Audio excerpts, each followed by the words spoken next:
ಬಿಸ್ಮಿಲ್ಲಾಹಿರ್ರಹಮಾನಿರ್ರಹೀಂ. ಅಸ್ಸಲಾಮು ಅಲೈಕುಂ. ಎಲ್ರಿಗೂ ನಮಸ್ಕಾರ. ಸೊ ನಾನು ನಿಮ್ಮ ಪ್ರೀತಿಯ ಆಜಿಮಲಂಗ್ ಬಾಬು.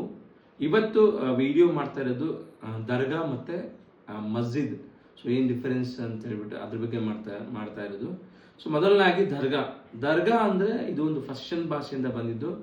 ಸೊ ದರ್ಗಾ ಅಂದರೆ ಒಂದು ವಾಸಸ್ಥಾನ ಅಂತ ಹೇಳ್ಬೋದು, ಅಥವಾ ದ್ವಾರ ಅಂತ ಕರಿತೀವಿ. ಆಧ್ಯಾತ್ಮಿಕವಾಗಿ ಸಮಯವನ್ನು ಕಳೆಯುವಂಥ ಒಂದು ಸ್ಥಳ ಅಂತಲೂ ಹೇಳ್ಬೋದು. ದರ್ಗಾ ಇಲ್ಲೇನಿರುತ್ತೆ ಅಂದರೆ, ದರ್ಗಾ ಇದು ಮುಸ್ಲಿಂ ಸಂತರ ಅಥವಾ ನಾವು ಸ್ವಾಮೀಜಿಗಳು ಅಂತ ಏನು ಹೇಳ್ತೀವಿ, ಅಥವಾ ಆಧ್ಯಾತ್ಮಿಕವಾಗಿ ಬೋಧನೆಗಳಿಗೆ ಹೆಸರುವಾಸಿಯಾದಂಥ ಸೂಫಿ ಸಂತರ ಸಮಾಧಿ ಇರುತ್ತೆ. ಆ ಸಮಾಧಿಯ ಮೇಲೆ ಒಂದು ದರ್ಗವನ್ನು ನಿರ್ಮಿಸಿರ್ತಾರೆ. ದರ್ಗಾ ಇಲ್ಲಿ ಅಗಲಿದ ಆತ್ಮಕ್ಕಾಗಿ, ಅವರಿಗಾಗಿ ಅಥವಾ ಅವರ ಮುಖಾಂತರ ಪ್ರಾರ್ಥನೆಯನ್ನು ಮಾಡುವಂಥ ಒಂದು ಸ್ಥಳವಾಗಿದೆ.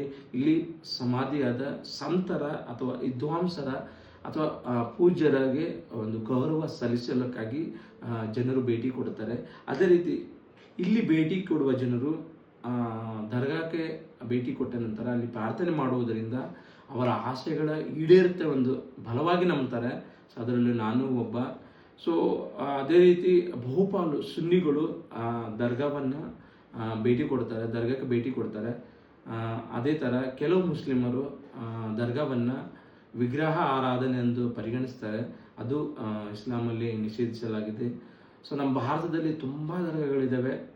ನೀವು ತೊಗೊಂಡ್ರೆ ಅಜ್ಮೀರ್ ದರ್ಗಾ ಶರೀಫ್ ಅಂತ ಹೇಳ್ಬೋದು, ಹಜರತ್ ತವಕಲ್ ಮಸ್ತನ್ ಅಂತ ಹೇಳ್ಬೋದು, ಹಜರತ್ ಬಾಬಾ ಬುಡನ್ಗಿರಿ, ಸೊ ಅಮೀಜಾನ್ ಬಾಬಾಜಾನ್ ದರ್ಗಾ ಅಂತ ಇರೋದು. ಸೊ ನಾನು ಎಲ್ಲೆಲ್ಲಿ ಭೇಟಿ ಕೊಟ್ಟಿದ್ದೀನಿ, ಅದ್ರ ಹೆಸರು ಹೇಳ್ತಾ ಇದ್ದೀನಿ.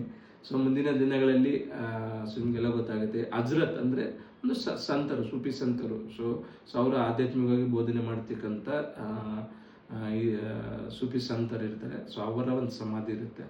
ಅದೇ ರೀತಿ ಮಸೀದಿ. ಸೊ ಮಸ್ಜಿದ್ ಅಂತ ಏನು ಇದಿದೆ, ಅರಬಿಕ್ ಭಾಷೆ. ಇದು ಅರಬಿಕ್ ಭಾಷೆಯಿಂದ ಬಂದಿರೋದು. ನಾವು ಮಸೀದಿ ಅಂತ ನಾವೇನು ಕರಿತೀವಿ. ಮಸೀದಿ ಅಂದರೆ ಮುಸ್ಲಿಮರು ಅಲ್ಲಾಹನ ಆರಾಧನೆ ಮಾಡುವಂಥ ಒಂದು ಪವಿತ್ರ ಸ್ಥಳವಾಗಿದೆ.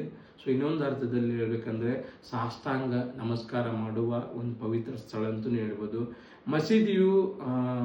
ಮಸೀದಿಯಲ್ಲಿ ಜನರು ಮೆಕ್ಕದ ಕಡೆ, ನಾವೇನು ಕಿಬ್ಲಕಿ ತರಪ್ ಅಂತ ಹೇಳ್ತೀವಿ, ಅದರ ಕಡೆ ಮುಖ ಮಾಡಿ ಪ್ರಾರ್ಥನೆಯನ್ನು ಸಲ್ಲಿಸುತ್ತಾರೆ. ಮಸೀದು ಅಲ್ಲಾಹನ ಆರಾಧಿಸುತ್ತಾ ನಮಾಜ್ ಮಾಡ್ತೀವಿ ಅಂದರೆ ಅದರಲ್ಲಿ ಬಾಗಿ ಮಂಡಿ ಊರಿ ಸಾಷ್ಟಾಂಗ ನಮಸ್ಕಾರ ಮಾಡುತ್ತಾ ದೇವರನ್ನು ಸುತ್ತುತ್ತಾ ಒಳಗೊಂಡ ಚಲನವಲನಗಳನ್ನು ನಾವು ಅನುಸರಿಸುತ್ತೇವೆ. ಸೊ ಮಸೀದಿಯಲ್ಲಿ ಪೂಜಾ ಸ್ಥಳಕ್ಕಿಂತ ಹೆಚ್ಚು ಧರ್ಮವನ್ನು ಅನುಸರಿಸುತ್ತಾರೆ, ಪೂಜಿಸುತ್ತಾರೆ. ಸೊ ಇಸ್ಲಾಂ ಧರ್ಮದ ಬಗ್ಗೆ ಅಧ್ಯಯನ ಮಾಡುತ್ತಾರೆ, ಅದೇ ರೀತಿ ಚರ್ಚಿಸುತ್ತಾರೆ. ಇಸ್ಲಾಂ ಧರ್ಮದ ಬಗ್ಗೆ ಕಲಿಯಲು ಸಹ ಮಸೀದಿಯನ್ನು ಉಪಯೋಗಿಸುತ್ತಾರೆ ಅಥವಾ ಬಳಸುತ್ತಾರೆ. ಸೊ ಮಸೀದಿಯಲ್ಲಿ ಇಮಾಮ್ಗಳ ಮುಖಾಂತರ, ಸೊ ನಾವೇನು ಮುಂದ್ಗಡೆ ಇರೋದ ಪೂಜಾರಿತಾರೆ ಅಂತ ಹೇಳ್ತೀವಿ, ಅದು ಇಮಾಮ್ಗಳ ಮುಖಾಂತರವನ್ನು ಪ್ರಾರ್ಥನೆಯನ್ನು ಮಾಡುತ್ತೇವೆ. ಸೊ ನಾನು ಮಸೀದಿ ಮತ್ತು ದರ್ಗಾದ ಬಗ್ಗೆ ಮನವರಿಕೆ ಮಾಡಿಕೊಟ್ಟಿದ್ದೀನಿ ಅಂದ್ಕೊಂಡಿದ್ದೀನಿ. ಹೀಗೆ ನನ್ನ ಯೂಟ್ಯೂಬ್ ಚಾನಲ್ ನೋಡ್ತಾ ಇರಿ, ಲೈಕ್ ಮಾಡಿ, ಶೇರ್ ಮಾಡಿ, ಸಬ್ಸ್ಕ್ರೈಬ್ ಮಾಡಿ. ಅದೇ ರೀತಿ ನಂದು ಒಂದಿದೆ, ದೇವರಲ್ಲಿ ನಂಬಿಕೆ ಇಡಿ, ಹಾಗೆ ನಿಮ್ಮ ಮೇಲೆ ನಿಮಗೆ ನಂಬಿಕೆ ಇರಲಿ. ಅದೇ ರೀತಿ ನಗುನಗಿಸ್ತಾ ಬದುಕಿಸಿ, ಯಾವುದೇ ಕಾರಣ ಇಲ್ಲದೆ ಕರುಣೆಯಿಂದಿರಿ. ಧನ್ಯವಾದಗಳು. ನಮಸ್ಕಾರ. Thank you.